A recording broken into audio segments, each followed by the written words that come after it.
Hello everybody and welcome to the Royal Blue podcast. I'm Ian Croll, joined by Gav Buckland, and we have plenty of Everton news to get through today. First off, Gav, Chris and Joe have abandoned us. It's just the two of us. Well, while the cat's away, Exactly, yeah.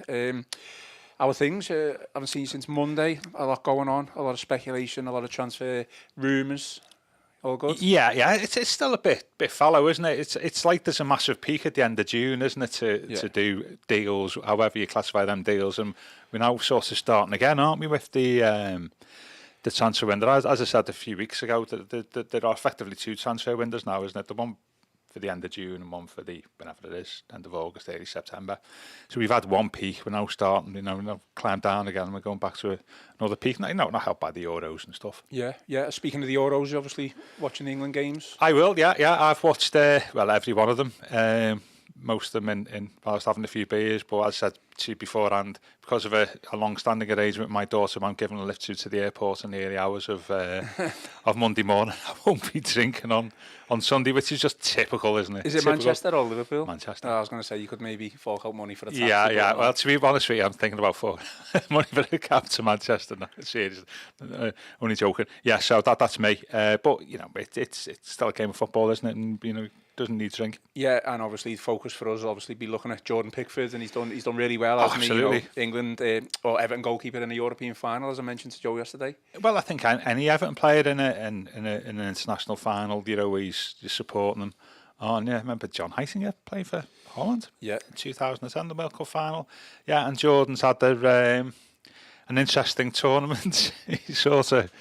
His faces and stuff like that, his behaviour, he's sort of, for the camera, he's a godsend, isn't he, really? Yeah. And Johnny Heitinger, potentially soon to be a Liverpool coach? I believe so, yeah. Be a weird one. Agent Johnny? Possibly, but he's been with Moyes, has he? Was he with Moyes for a bit? I'm not sure, but he's linked with Moyes. Yeah, he's had a decent coaching career, hasn't he, Heitinger?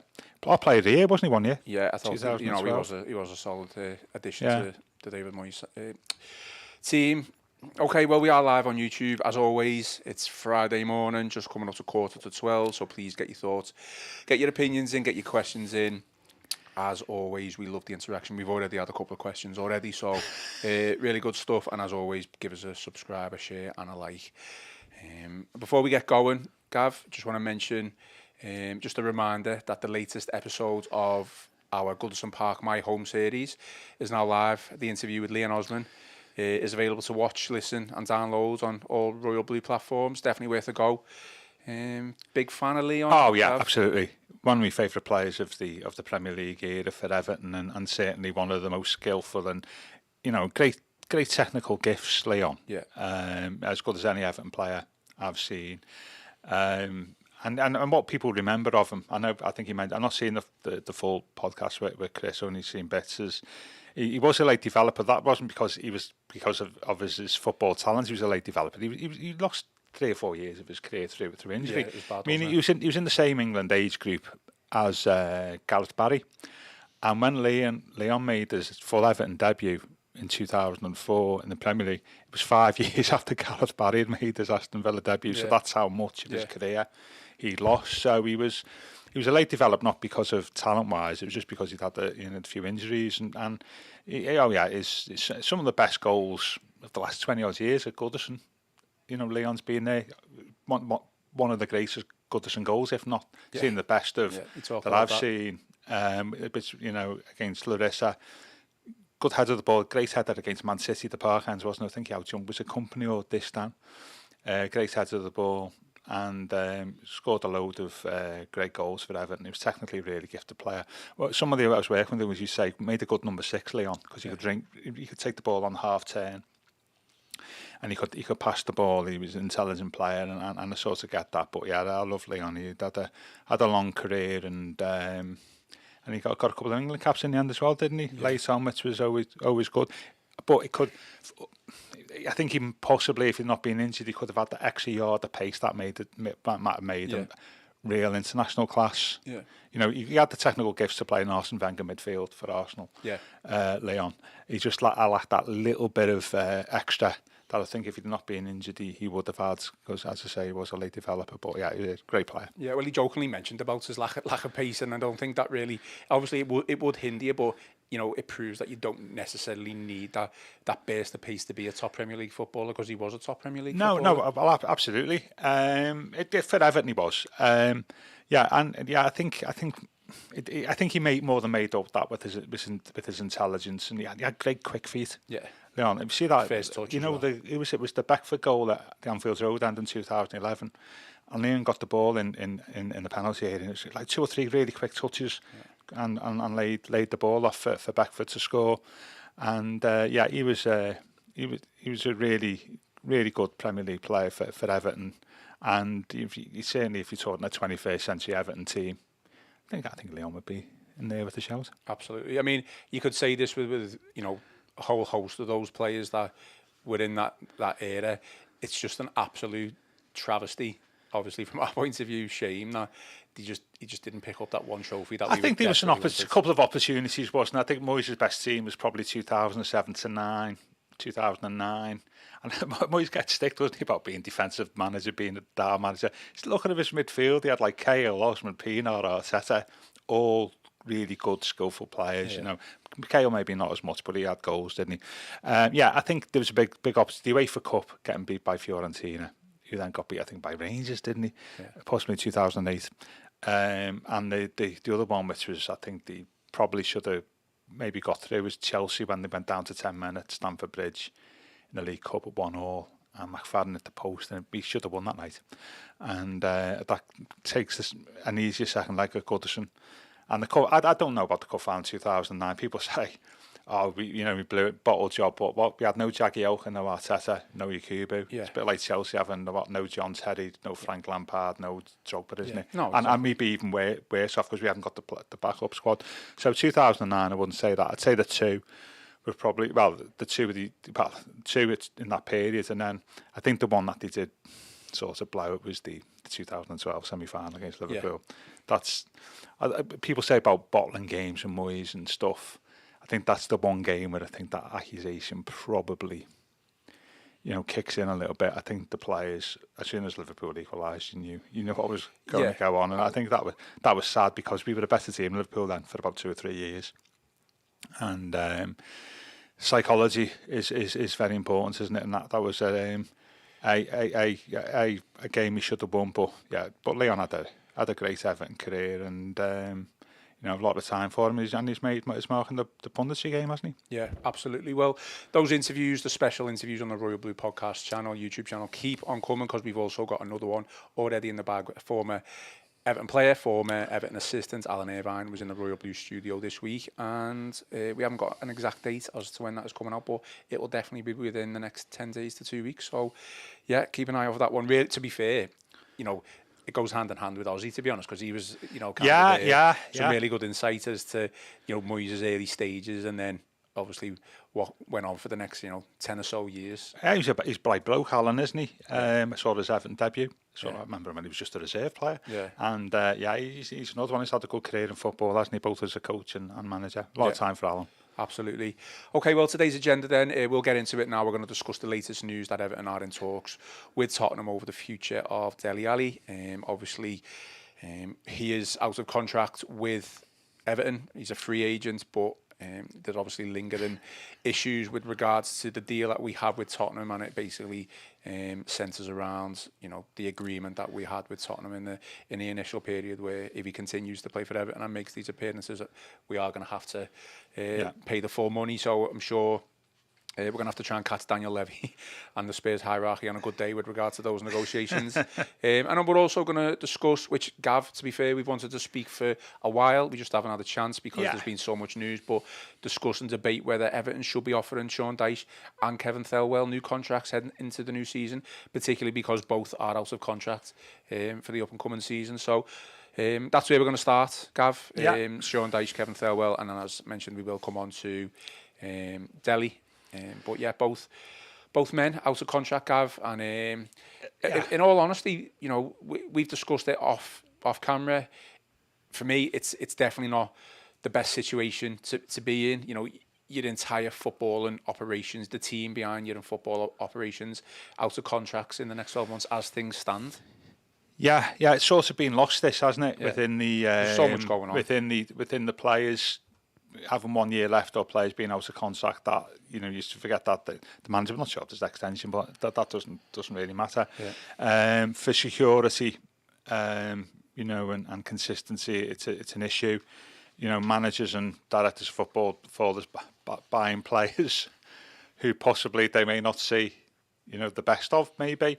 And I think this is something that it worked for Dyche last season. All the issues over the ownership, didn't it? Because that meant, as I said on the pod, that when it came to discussions at board level, he was probably fourth or fifth on the agenda after the stadium and PSR and the ownership issue. So that sort of meant that actually corporately the focus wasn't on him. So all that noise worked for him last season. I think now that all that noise is now working against him, because in the normal course of events, if we'd had stability at boardroom level, I think our board would probably be sitting down with him, seeing what he's done over the last 18 months. You've kept us up, well, once, in difficult circumstances in 2023, and pound for pound we kicked on last season, so we're in a far stronger position than what we were when we took over. I think that's true, and in normal circumstances, you'd be sitting down. You would expect it to happen already. Yeah, no, listen, talk about a new contract. But because of all the flux at board level, he hasn't got the opportunity to do that. So what worked for him during the season is now working against him. And I think that's going to be the case, isn't it, really, until the new owners come in. Say it is the Friedkin Group. The risk, of course, for Dyche is that if new owners come in, owners and the people around them in terms of football expertise like to put their own person in, don't they? Yeah, new person, new team. And that's where he is vulnerable. Thelwell possibly less so, but is vulnerable as well. And that flux in the management and the director of football there isn't helpful possibly at this stage. And it's another case, isn't it, of this long-running saga over the ownership. There's some collateral damage there, and I think that this can get into that territory, can't it? Well, is he in danger then of actually being undermined at this point? Even obviously, we've got the caveat of the potential new takeover with the owners. Again, there's another caveat of, well, is he going to want to bring us a new team in, a new manager in? I personally, hope that we just have a bit of stability over the next couple of months this season, but you don't know what Friedkin will want. I just think the danger of your manager effectively now leaving the club within 12 months could have an adverse effect on the players on the pitch as well. Are they going to fight as much if they know that Dyche is not going to be there? Is there going to be that sort of that's always the danger, isn't it, when players think the manager will be going. It's like managers announcing their retirement, isn't it, halfway through a season? Well, exactly. As we've seen, in a number of instances, not the best, and that also applies to managers' contracts. It just needs sorting, but it can't get sorted till the owners come in. If I was an owner, you just mentioned the word stability. I possibly wouldn't do anything for 12 months and maybe look at an extension. I don't know. I'm just thinking aloud here. I wouldn't come in on day one. Just sack him. We don't want you. I don't think that would be a wise move. It could backfire hugely. Yeah, absolutely. And who's out there? When you think, I'm not saying that Dyche should go here. I'm just thinking, about the question. If Dyche went, who would you say? I'll tell you what. He'd be good. I'm not sure whether there's people out there, and Everton is because of it's a difficult club to manage, as we well know, and you want somebody who's experienced in that, who's done the job and done the job well, and so I think a clever owner would probably just leave it a year, possibly, but that means you've got to enter into some sort of contract with Dyche, haven't you? Yeah. And then, as we well know, that can be messy in itself, because Dyche would say, if I was Dyche, I'd say, no, give me a 3-year deal. That's what you'd say, wouldn't you? Yeah. but they can be costly, and so that's a difficult aspect as well, the actual contractual situation. If you did offer a new deal, what an owner would want and what Dyche would want could be two completely different things. And so it's all state of flux really at the moment. I think the other thing with Dyche as well, which probably helps Everton, is we know Dyche's management style and how he likes to play football and how he likes to organise things. Albeit I think he's probably a little bit more positive on the pitch than what people realise. And will Dyche get a bigger job than Everton? Is this in terms of, I don't think he's going to walk away, is he? I mean, I think that would his be stock's definitely gone up. Yeah, whether he gets a top, one of the big six. Well, no, that's not going to happen. Or even like 7 to 12. I don't think it's going to happen. A Brighton or because they wouldn't. No. I think he's probably, with all due respect to him, and bear in mind the future opportunity of Everton, new stadium, increased revenue, all that type of stuff. This is about, I would say, about as high as what he could go. Yeah, and I don't think that's any disrespect to him. No, that isn't. I'm just saying he's deserved to get where he has. He's gone from Burnley to Everton, and that's a jump, isn't it? So I don't think he's going to be in a rush to say, like, listen, I'm going to walk away, because I'm not sure what other opportunities he'd have that are out there.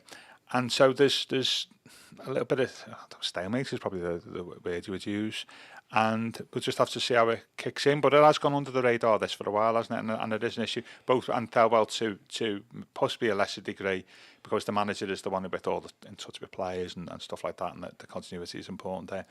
And it needs sorting, and it'd be interesting to, for all we know, what potential new owners having discussions with the club over taking over. There may be within that some quiet conversations with Dyche for all we know, or certainly messages passed on to him. But that's probably not a good look, is it, from our point of view? Like someone who's kept us up and done a solid job as well. You're not effectively going behind his back, because you're saying to him, well, we might be looking to a different different route. Different routes, but what would that route be?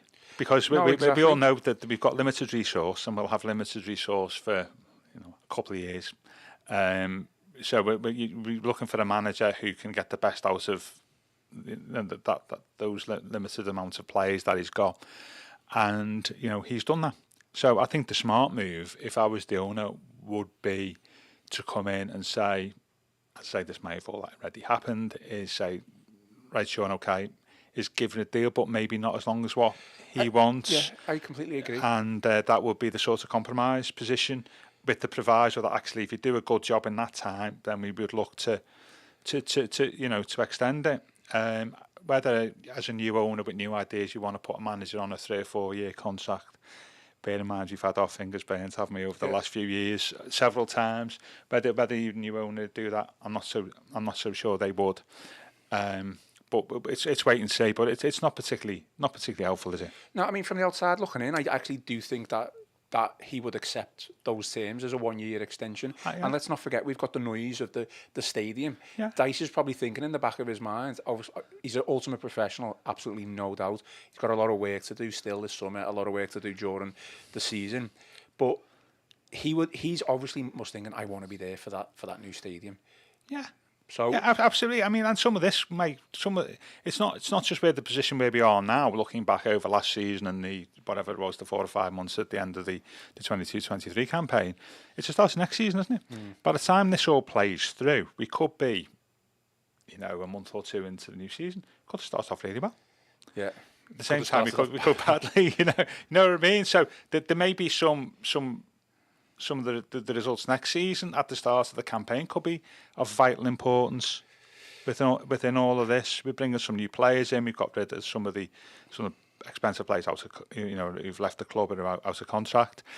So there's some opportunities there to see some new players playing for the club. We may look slightly different at the start of next season in terms of playing style, mightn't we?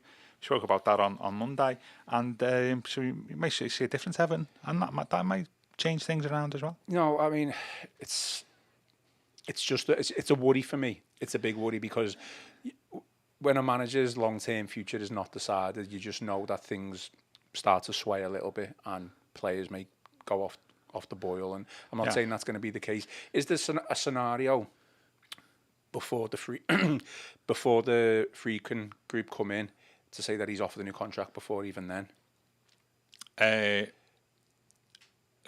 The board or whatever the board is, will it be cloud. Would it be Thelwell?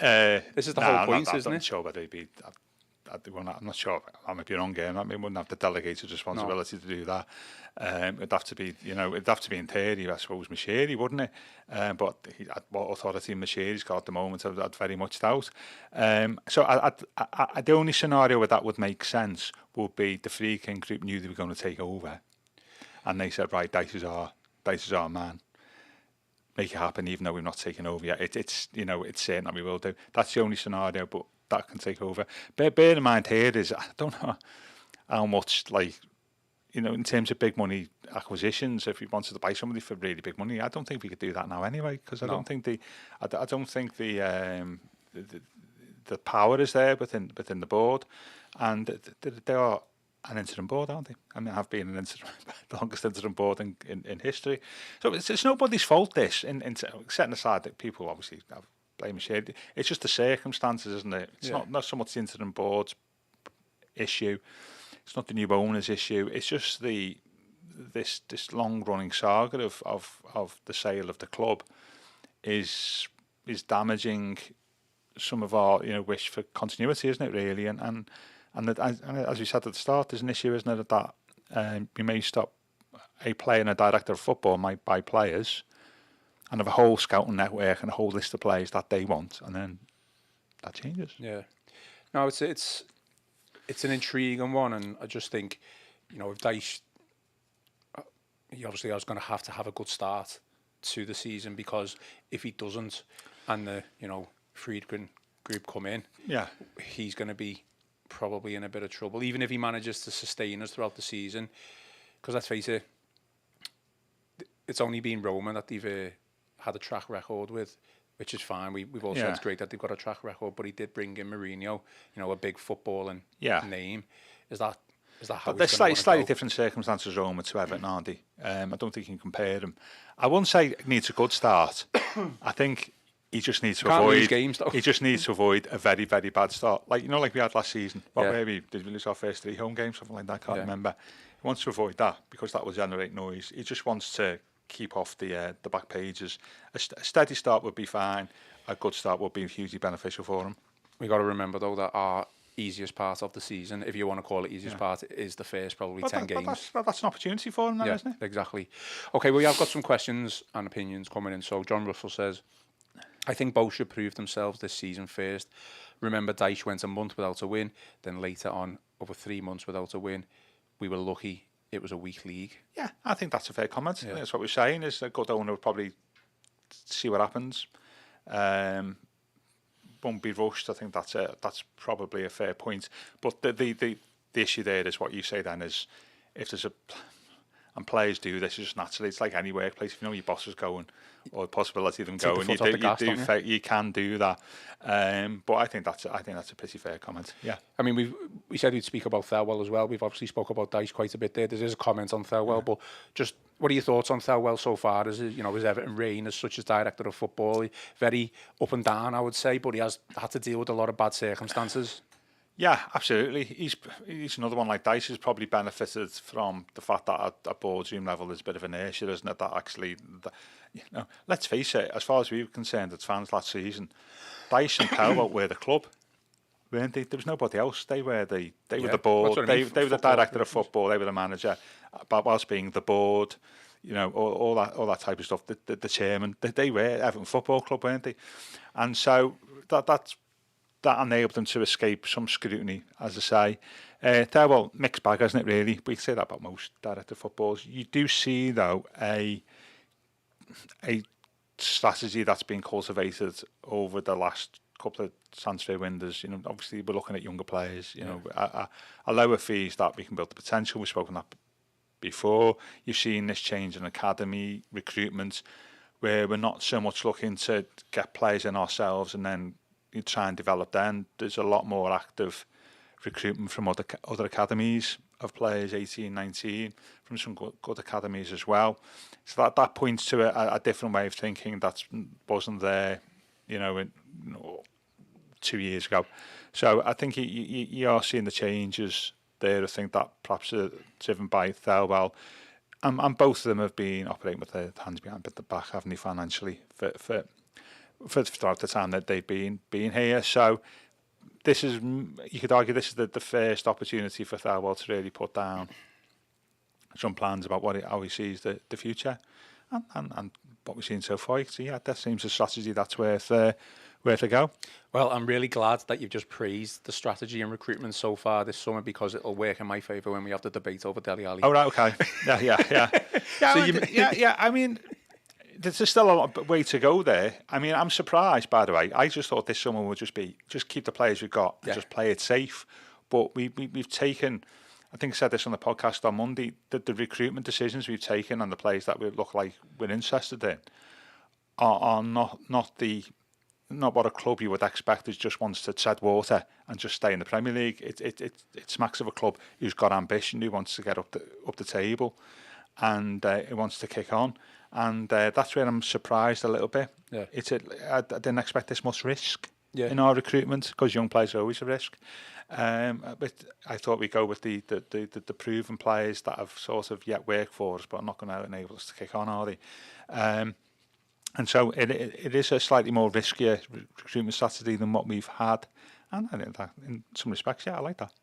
Okay, well, John Russell, second comment, has said, and Thelwell hasn't got the greatest track record with signings. He doesn't pursue obvious needs such as pace. He's kind of maybe trying to address that now, though, isn't he? This window. Well, you've got to. There's a couple of things there, isn't it? You also dictate about what your management wants, doesn't he? Dyche likes people who work hard in the first instance, and then take it from there. Give yourself a base. And I think that's a fair comment. But we do need pace, don't we? But we are, some of the players that we are looking at, do have that, and I think we'll see how that pans out. But that's something, regardless of what you think from Thelwell, we've needed that for the team for several years now, haven't we? You watch other teams in the Premier League, even teams who are like on our level, they've got pace, and we just haven't had that for a long time. Who'd be the last pacey Everton player you can remember? Kevin Morales, Delafeu.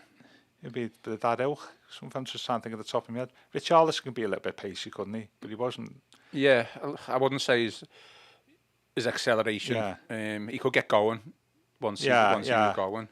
Trying to think who else, to be honest, who else there would be. The fact that I'm struggling to think of players. Delafeu. It's a good point. Let us know in the comments who's the last player that we had a burst of speed, a bit of pace. Lukaku was a bit. Pacey, I mean, I would say, if you're gonna say that, definitely you've got to include that in it. But at the top of my head, I can't think of an Everton team. Well, you see some teams who play. I say even on our level is when they break, you can see players really speed bombing forward, and you've not seen that for Everton really. McGeady, I didn't like him as a player though. I didn't thought he was terrible, but he had a bit of pace. I don't know what your thoughts are on him. Yeah, but they didn't have not a lot else, did he, McGeady? Yeah, he didn't. I mean, there's also the point that, like, just staying on Thelwell, he might not want to stay. He might. Well, there was famous last year, wasn't it? Yeah, I mean, that's what I'm saying. I've heard the exact same thing, that he's happy to let his contract run down. I mean, that is on the back of him being part of a club that was obviously being run terribly. Your career as a director of football and your career as a manager can be two completely different. Two completely different career paths. You don't. About how you pursue your career they're not the same, are they? Yeah. And how they're judged and how they do the jobs differently as well. But Thelwell, I think it would be easier for Thelwell in terms of his employment prospects to go rather than Dyche, possibly, because there's more scrutiny placed on a manager than the director of football, isn't there, really? Yeah. CJ17 says Gray had a bit of pace, bit of speed. Yeah, we'll have that. Yeah, not necessarily the right time. Did he come in under Thelwell though? When did he sign? Benitez signed him. Yeah, so that'd be 2000. Thelwell there in 2019. we're gonna have to ask the question. Yeah. I don't think he was. So 21 wasn't he? Remember Benitez? Yeah, 21 Benitez came in. Yeah. Thelwell may have been in thereabouts. They had a bit of pace. Well, he couldn't have been because so Brands left. Brands left was still 21, 22. Yeah. He was still there, wasn't he? Yeah, should be after that. So that comment by John is kind of holds true a little bit, that he's never really looked at the obvious pacey wingers or anything like that. Because the way we are as a club, and the way certainly Dyche wants to play football, pacey wingers are not necessarily players that you want on the pitch when you're in the relegation battle, as far from my experience. Yeah. Okay, well, gut feeling then, is Sean Dyche going to be still the Everton manager? I don't want to say the end of next season or the beginning of the Bramley Moore season. If we have a decent season next year, we kick what we were. Let's face it, we were 11th last year. When we forget about the points angle, we were the 11th best team in the Premier League last year. If you look at the wins and draws, and a gut feeling, I think the smart feeling would be yes. Yeah.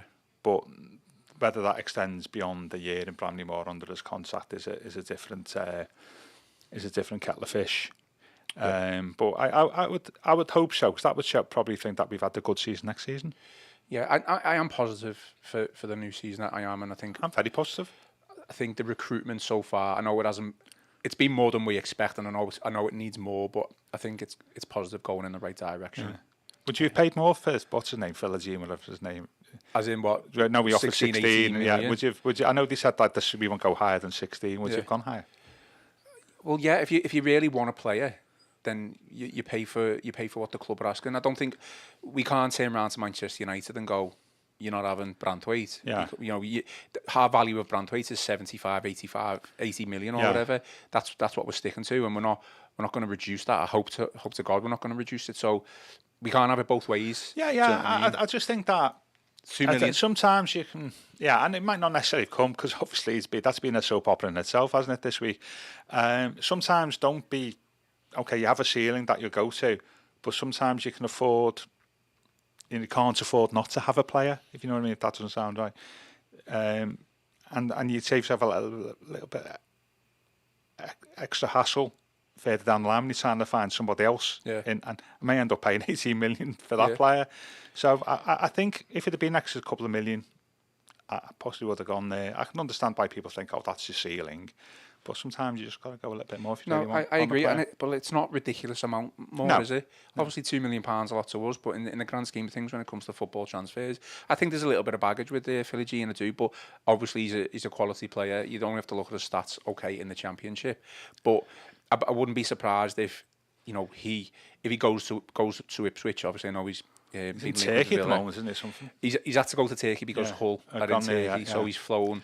Which is a bit weird in itself. Yeah. So is he staying back? Is he staying at Hull? So now? it's not over yet. I just think don't be restricted by your ceiling. Sometimes it's a little bit extra.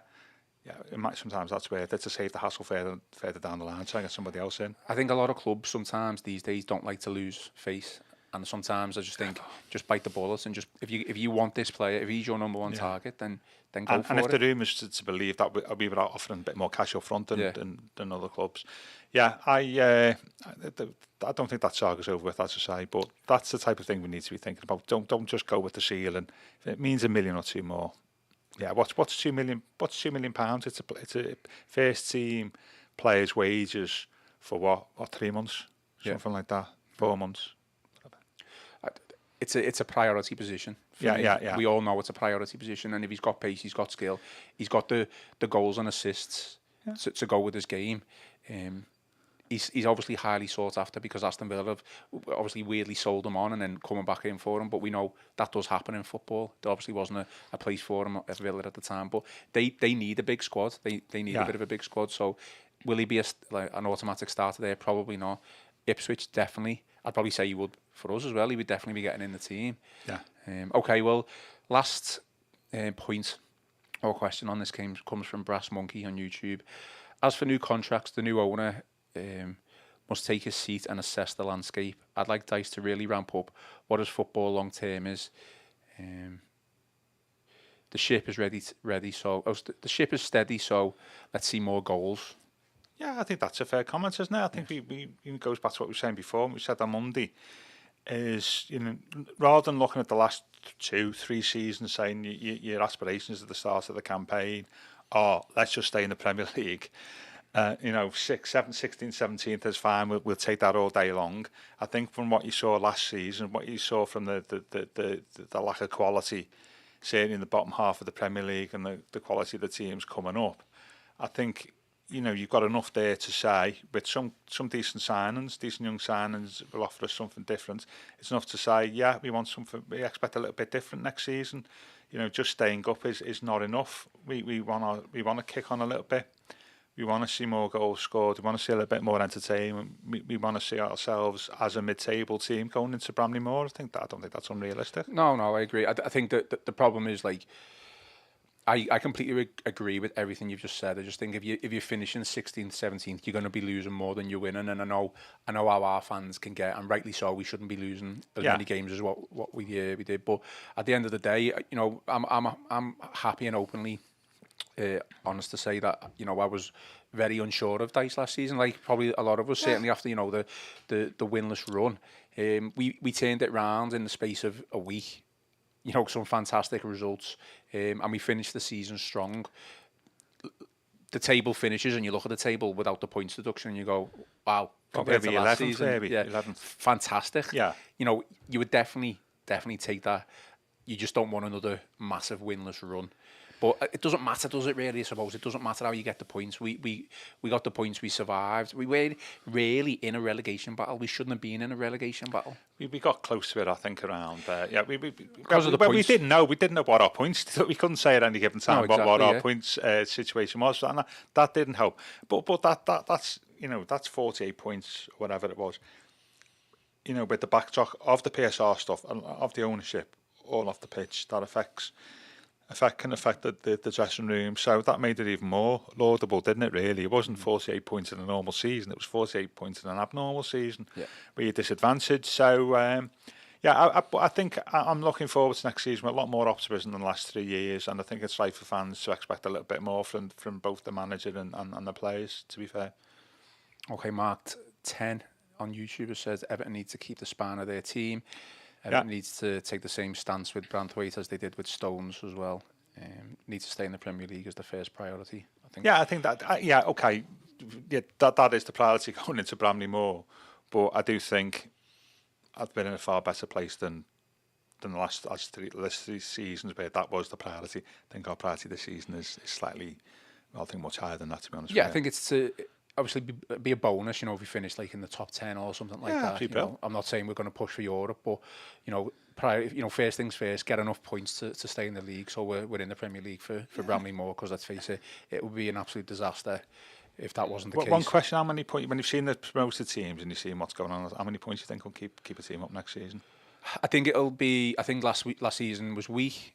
When you look at the likes of Sheffield United, Luton, you've got Southampton, Leicester, you could have a points deduction.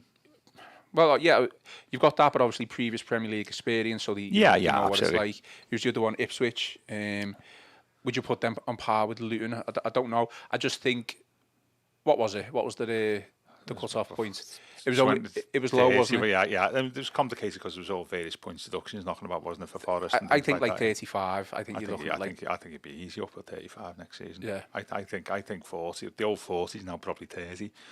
And so we're on 48, aren't we, as a starting point? You would like to think that we may lose one or two key players, but overall we might offer, as a team, offer something different next season. You're talking about a big drop-off in points to being problems next year, aren't you, really? It's come down slowly, hasn't it, over the seasons from 40 to... And so we look at it from that angle, then you would say, let's go for mid-table, and I think that's not an unreasonable expectation. Mid-table, by the way, with a bit more football. Okay, well, I mean, Dyche, certainly offering Dyche a new contract. We definitely agree on that. I think he's earned enough, but they may wait till see the start of next season. In normal circumstances, any manager who's done what he's did will be looking at a new contract, wouldn't he? Yeah. There's one thing that we don't agree on, though, which we have spoke about a little bit, is the news that Dele Alli is potentially be on Everton's books next season if they can, if Everton can negotiate a deal with Spurs. I'm for it. You're against it. I know there's going to be loads of people coming. You're in a minority of one here on. You really, from what I've seen. I put a tweet out before. Yeah. Ian Croll 1, if you don't know me, Twitter handle. Yeah. And there was a lot of people jumping on it saying absolutely not. In the past hour, I've had quite a few people saying if the deal's right, definitely. But okay, if the deal's right, what would that deal consist of? Okay, I don't know the ins and outs of the finance of it all. Obviously, it's a hugely complicated. We should have two slick city lawyers on this pod talking about Dele Alli. If you read them from what we understand, it's a complicated position, isn't it? Because it's like when a player moves to another club, there's like two contracts, isn't it? There's the contract between. This is my understanding of it. I may be wrong. There's the contract between the two clubs, and then for the movement of the player. You don't move the player, you move his registration, don't you? And then there's the contract between the club and player. They don't necessarily have to be the same thing. So, all because Dele Alli's got like a 2-year, whatever it was, with Everton, doesn't necessarily mean the agreement between Tottenham and Everton is 2 years. They might have a thing that runs beyond that. So in other words, like what was it, 10 million after 20 games, whatever. That won't be just for the term of Dele Alli's contract with Everton. That may be beyond that. So if Everton extend the contract and give him a new contract, that agreement between Everton and Spurs still stands. Yeah, absolutely. That there's all sorts of legal terminology. Based on appearances, isn't it? Yeah. So that still stands. Because the obvious thing is, if you don't have that, then as soon as Dele Alli walks into Everton on his first day, just shift off his contract and just give him a new contract, and Spurs can do nothing. So Spurs, there's always an agreement underpinning any transfer between the two clubs. And but that's the deal Everton agreed at the time. Yeah, and that's agreed. And I mean, agree. It's not a great deal to agree for the player, by the way, by his agent, because. Yeah, that's especially given Dele's obviously had quite a few, more than a few off the pitch issues that hopefully looks have been resolved, where he's now back on the grass, as Sean would say. So it's complicated. So it looks like that. So the deal they did goes beyond between Everton and Spurs, goes beyond Everton's first contract with Dele Alli, which is fine. But that then complicates the decision about giving Dele Alli a new contract. Doesn't it really? Because his contract has finished, hasn't it? Was it? He's a free transfer. Yeah. So that will be obviously playing in. I just don't. As much as, and you've got to take the emotion out of that. Dele's obviously struggled, and we know that you've got to ultimately take that out of it a little bit, and say, well, actually, how much has he cost us so far in wages? Would you think 10 to 12 million? Easy. Yeah. Probably even north of that. So it's a hell of a lot of money and he's been obviously off the pitch. Would you give somebody a new contract in that with that background? Well, no, really. Which is sad, but you just wouldn't. You hear about pay as you play, but I'm not sure whether that works, does it? I'm not sure. I don't think it's allowed now, apparently. Yeah. It's like a 0 hours contract, isn't it, really, for football? Yeah, it just makes no sense. We've spoken a lot, haven't we, about strategy, haven't we, and Thelwell's vision and Dyche's vision, and this is like bringing, changing how our academy works, bringing new players in who are young and hungry in theory, and getting the best out of them, and then selling them for a profit later on. Giving Dele Alli a contract is the complete opposite of that, isn't it? It's the complete opposite of that strategy. And I can't believe why you would have both them things, those two strategies running side by side. One laughs in the face of the other. I don't think he's only 28 though. He's not as if he's like 30 or like. But if you give him a 2-year deal, it takes him to 30 when he's not really been a force for 5 years. I think there's this conversation could be null and void depending on whether Everton can actually renegotiate the deal with Spurs, and which to be honestly, it's very unlikely that they're going to be able to do that anyway. Yeah, and even if they did, I still wouldn't do it. I still wouldn't do it. It makes no sense. I just think we can't go from 1 minute praising the transfer strategy of what we've done so far this summer to then just because it's Dele Alli and someone who's had issues in the past criticising the transfer strategy, going from, oh, this is great, we're getting all the young players in. Dyche clearly is keen, otherwise he wouldn't he wouldn't be pursuing his. He values him. We know he values experience. Yeah. He's talked about more of his football brain, maybe more than his actual ability. Well, Joe's spoken about this, hasn't he? I think Joe's spoken to Dyche about this, hasn't he? Joe Thomas, and that Dyche appreciates the messages that he can give other players and so on.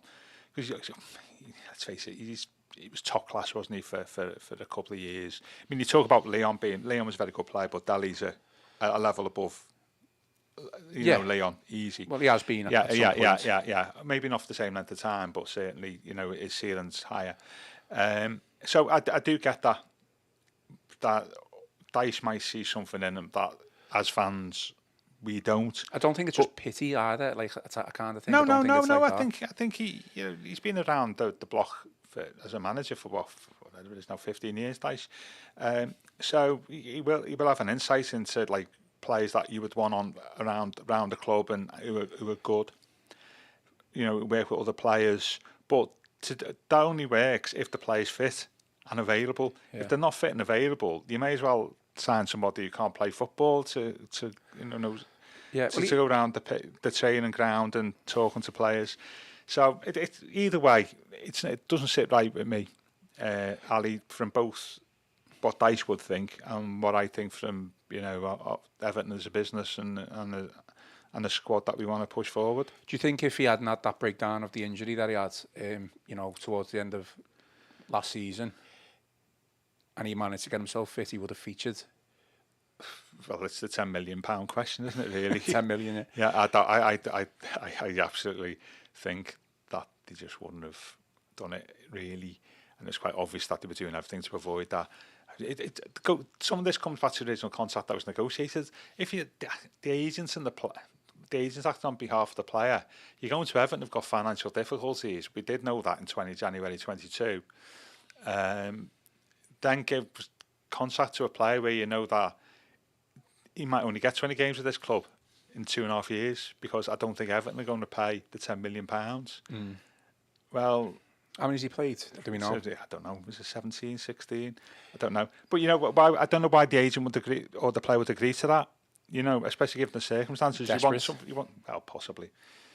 Well, that speaks volumes about whether we should have signed him, doesn't it? Really. But I think another one where you watch this space is good that he's training. I love Dele Alli as a player, but I don't think we should be buying him, you know, or giving him a new contract. I mean, there's absolutely no way that Spurs are going to let us renegotiate to the point where he's probably on like a free or anything like that, is there? You just can't see that happening, because my understanding is obviously the actual peak of that deal was it could have reached like 30-40 million. 40 million, that was the original, that was what was quoted at the start, wasn't it? Yeah. But yeah, whatever the peak was, that was never going to happen. It's the £10 million question, but we've already spent 12-13 million pounds on wages in 2.5 years. And why would you want to give somebody a new contract on that basis as they're getting older? No, I completely agree with that, and obviously his wages are obviously going to be an issue as well. You know, I'm not saying we should, you know, go out and negotiate a deal with Spurs and say, okay, we'll give you 15 million if he's our player for a year or even 2. I just think we can't go from praising what Dyche and Thelwell have done so far. There's quite clearly been a plan and strategy in place, and then go, oh, because we're just trying to get a 28-year-old who's injury prone and has had his issues in the past off the pitch, that plan and strategy's gone out the window. I think experience is Dyche's one of his big things. You can't put all your eggs in one basket and say, you've got to have a balance, haven't you? But there's a balance, and Dele Alli doesn't provide that balance, because he's not played for several years whilst on big money. That's not a balance, is it? Surely. No, but he obviously feels that he can contribute somewhere. But I would hope so. I mean, nothing would, you know, I say I love Dele Alli. Not would, you know, be me great happiness to see him out there playing for whoever, doing what he does really well, which is pretty unique about England players, really, that sort of false 10. You know, you sort of Thomas Muller, dare I say Firmino, where you don't know really what they are, they just sort of turn up. They're just like a ghost round the pitch. And that, you know, and that doesn't, there's not many players like that. There's not many English players. And nothing would, you know, please me to see him getting back on the pitch, maybe in the Premier League and doing what he was doing in the mid 2010s, because he was a really special player then, both for Spurs and England. Well, I mean, one thing we haven't actually asked is where, if this was to come to fruition, where would he fit in that team? Because we're probably quite stacked in his actual position. Well, you're playing behind Cavalier, wouldn't you, really? Yeah, but or the striker. We got the striker. We've got Decore, who plays there. In Dyche, just come in and can play there. You've got plenty of centre midfielders currently at the club. There could be some movement there, though, could there? No, it's a fair point. You know, I haven't signed Dyche. You know, why would you sign Ali? Decore's only got a year left, hasn't he? So yeah, I would. Love Dele Alli as a player. Best wishes to him as a person, but certainly not. We shouldn't be giving him another contract. Okay, well, James W has said he's on 13 appearances, so 7 till 10 million. So maybe we should just play him for the cup games. Would that work? If we got 6 cup games next season, it'll be made up for a start, you know. I'm sure he would. Okay, well, Gav, you did want to speak about before we go. Basically, the situation regarding the stadium interest payments. Oh, yeah. My old and Joe's been on to this for ages, hasn't he? Really, and we've spoken about this on the podcast. It's still out there. Joe's done an article this morning, hasn't he? Yeah. On the fact that we, at the second commission, which was in the first week in April, they set aside the judgment over stadium payments, the old interest on loans that we wanted against the stadium, and was disputed by the Premier League, and I can't remember what the figure was, 10 million. And the commission said at the end, this needs to go to another hearing, and it's important for the integrity of the league, and that Everton supporters or the Premier League clubs and the Premier League itself needs to get this issue resolved about whether Everton are guilty or whatever and should be punished or not. And that obviously also has implications on how interest payments were judged in the season just gone. Yeah. And the Premier League, in their rule book, has said that all that should have been sorted by the middle of May, and we are now getting on to the middle of July, and it hasn't been sorted. So that means at the end of last season, we still don't know where we stand with PSR, and we still don't even stand with PSR for this season. And I think that's a shambles, to be honest with you. And as I said to you the other week, I've not got a problem with the Premier League remind the clubs of its rules around swapping players. Yeah. For fees, and don't take the mickey in terms of and abuse it by putting inflated fees on players from academies. I've not got a problem with the Premier League reminding clubs of that in terms of the rules that they've agreed, but at the same time completely ignoring an important rule that affects us that they've not met themselves, which is that they should have sorted all the finances for the previous season by the middle of May, and they've not done that. Yeah. And that impacts on us as a club and some of our planning, and we don't know where we stand still. And I think that's wrong. I think that's both, I won't say hypocritical of the Premier League, but it's certainly inconsistent thinking. No, it's absolutely spot on. So talking about how it's going to impact us, effectively what we're going to have a situation is now, because it's not coming anytime soon, let's face it, we're going to go into a new season, second season in a row, where we're going to have a hearing based on PSR and a potential points deduction while the team is competing in competition. In theory, we could get a scenario. We haven't had been the first club to have 2 hearings in one season last year. We could actually be the first club to have 2 hearings in consecutive seasons, because we've got this one that we know is going to happen. And we don't know how that affects last season, whether we breached or not, and if it means we breached. Even if we were okay around the interest payments, even if we breached, we may have another hearing. And that's, you can't see supporters like that. I mean, you get the impression the Premier League's legal department's a bit stretched at the moment. We all know what's going on with other Premier League clubs, and there's obviously 5 or 6 clubs on the periphery of PSR. But we should be first in the queue to get heard. You get the impression of that perhaps, and Joe's made this point and it's spot on, that the longer it goes on for the club, the more moral high ground the club's got. Yeah, absolutely. That you've not met your own rules, but you've been left in limbo. That's affected us last season, 23-24. It's affected our plans for this season. Therefore, that should be mitigation in your ruling. And I think that Everton, for all the criticising the Premier League there, Everton understandably are not necessarily in the rush to get around the boardroom and have a hearing as well, and that's fair enough. You get the impression that if they do all their maths for last season and Everton are within PSR and this interest thing doesn't affect anything, you wonder if both parties would be quite happy that this just washes away. You know, you may just get it may just be wrapped up in something else. Say if we don't meet for last season, they may just wrap the whole thing up in one hearing.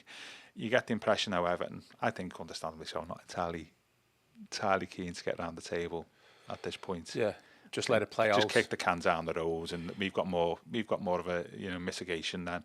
But I'd say the problem I've got with the Premier League is reminding the clubs of they've got to meet the rules over swap deals.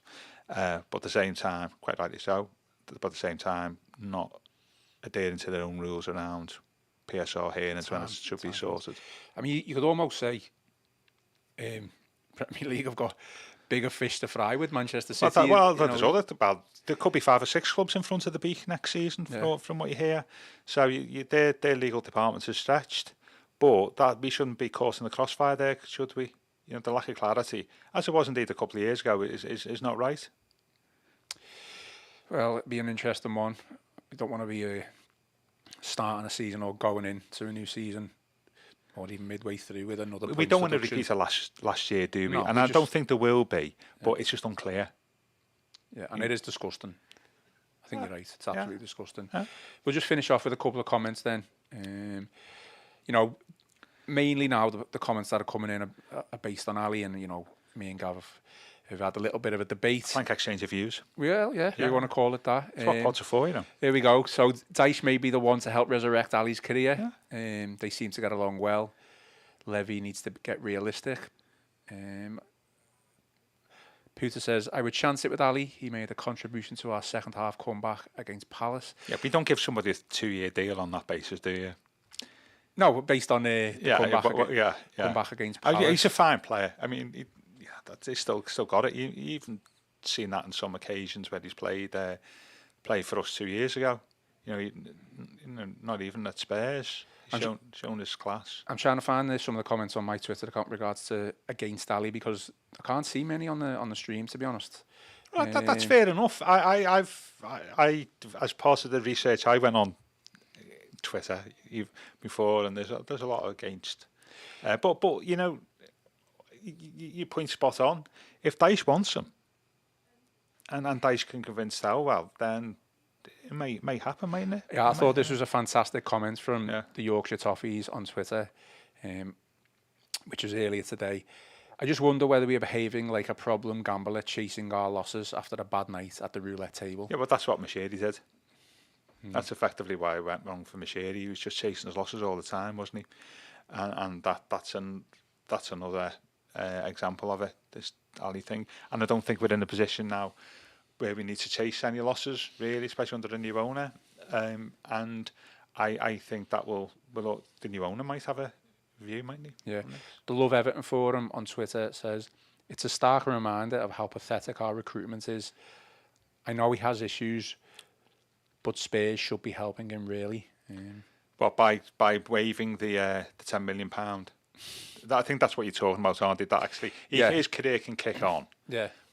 Seemingly with Everton, if Spurs waived the £10 million. Yeah. And I sort of get that. But Daniel Levy said, well, that was the contract we signed in 2022, and that you were quite happy to be part of. So that's, as I say, that from a player's perspective, that looks not the best deal, does it? Yeah. No. Brendan Rowe says this could be great. He was better than Bellingham in his heyday, and can be again. Well, I'm not sure about that, with all due respect to that comment, but he was a lovely player in his heyday. Yeah. But it's sad that a player at 28 who should be in the peak of his career. We're already talking about his heyday, aren't we? Okay, last one to even out the comments section with regards to for and against. Gibbo78 says, sadly, I think this is a waste of time and money with all his injury and off-the-field problems. Yeah. Unlikely Dele can cut it at the Premier League anymore. I think that's the brutal truth. Do you think that's what it is? Do you think his peak is, regardless of off-field problems, injury problems, have gone, subsided now? Yeah, absolutely. So? On face value, yeah. I mean, if you look through history, if at somebody at his stage of his career with his recent past, doesn't all of a sudden kick on. You know, you just don't do that. It's just be a triumph. I mean, I think we said that when he did that interview last year. It's just be a triumph for Dele just to get on the pitch, playing for somebody for a season. Well, yeah. Wherever, that would be a triumph for me. You know, I think he probably would view that as well, to be fair. No, I'm just a footballing romantic, Gav. I think that's what it is. Yeah, I'm a sucker. That diminishes as you get older. Yeah. Well, we regardless of how much we hate, we always go back. But isn't that been a problem with Everton over the last 5 or 10 years? What, being footballing romantics? Yeah, I think so. I think so. I mean, yeah, you could probably say we've maybe done it with a couple of players. You know, Gaza, Duncan. We get caught up in the cult of Everton, don't we? Bring somebody like you see with that. Richarlison's a classic one, isn't it? Because you want Richarlison back, didn't you? Didn't you put something out on that? I think I questioned whether or people's thoughts on it, and I think a lot of people were for, to be honest. Richarlison's a different. It's a different kettle of fish to Dele, but that's the sort of deal that actually we shouldn't be doing in the future. I think. I don't disagree, to be honest. I don't really disagree, but I don't think just because we say that doesn't diminish Richarlison's qualities. I don't think he's fulfilled his potential at Spurs. I thought it was the wrong move for him to go to Spurs in the first place anyway. I know they were in the Champions League when he went and they needed to make a big money signing. But I don't think he's been utilised properly. I don't think he's been helped. And I think it's been proven in how he's played for Spurs, because he always plays well for Brazil. He had a decent run at the end of last season, didn't he? I think Richarlison. But no, I think we need to move away from that. But I think Everton, it's just in our DNA to turn inwards. I was writing about this a while back. That's just that the club has always done that. Yeah. When there's a decision to be made, we always look inwards first of all. Or bring Rooney back, bring Ferguson back, bring Richarlison. You know, that type of thing. Bring a former Everton player as manager. Gravison came back as well. Gravison, yeah. Well, McFadden came. There's loads. I mean, lots of clubs have players who come back, but for us, as Everton fans, and though we're not alone, it is that romantic view of things, and that's I think that's held us back so many times. How close were we to getting David Moyes back as well? Let's face it. About twice. Yeah, on the verge. 2016, and when Carlo was there. By the way, he's just said about who's out there. What's that? We said at the start, talking about Dyche, who would you have? Yeah. You know, if Dyche went, yeah. If Dyche went, yeah. Well, for whatever reason, over the next 12 months, and Moyes was available. Perhaps, but I think Moyes had his backers in the shall we say in the boardroom who for a number of reasons aren't there now. Yeah. And I think that's what's changed. That ship has maybe sailed now, but you never know. You never say never in football. You never know. I've huge respect for Moyes. But we stopped talking about Moyes at the pod ended, so I have huge respect for Moyes. Yeah. What he did at Everton. I think he's great. You know, one of the best moments of football last 10 years when West Ham won the Conference League. No, I was made up for him. Absolutely. I love that moment. I still wasn't happy with what he did when he was at United, but that wasn't him. That was Edward. No, I know, but he did say a few things where I just thought, Davey, that you don't really believe that. Yeah.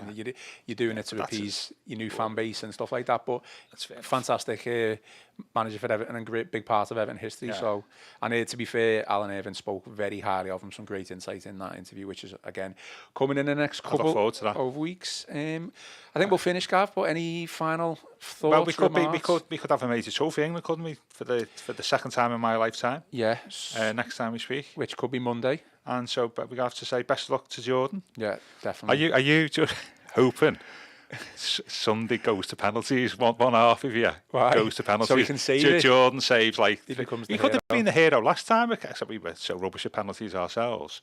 You know, imagine that England. You know, the same thing happens. England's win on penalties. Jordan saves 2. It's an interesting thought. And that's. That'd be Sir Jordan. Absolutely. I don't think anyone could criticise Jordan. They're given knighthoods for less. Yeah. And so best of wishes for England, but best of wishes for Jordan, who I think has turned a lot of doubters into believers over the tournament, to be fair. Yeah. And he's getting a lot better press. Bit of a character, and I hope that we still regard him as that. Well, we do as Evertonians, but the country still regards him as that on Monday morning. I'm sure they will. Absolutely. Okay, well, that's all for today's show. Please remember to give us a like and a share, and always subscribe to the Royal Blue YouTube channel. We are on Apple Pods and Spotify as well. The audio version of this podcast will be live within the next hour or so. So please give it a listen if you're only just joining on video and you don't want to watch. Follow us on Facebook as well. Everton FC, Liverpool Echo, and I've been Ian Croll, joined by Gav Buckland, and this has been the Royal Blue Podcast.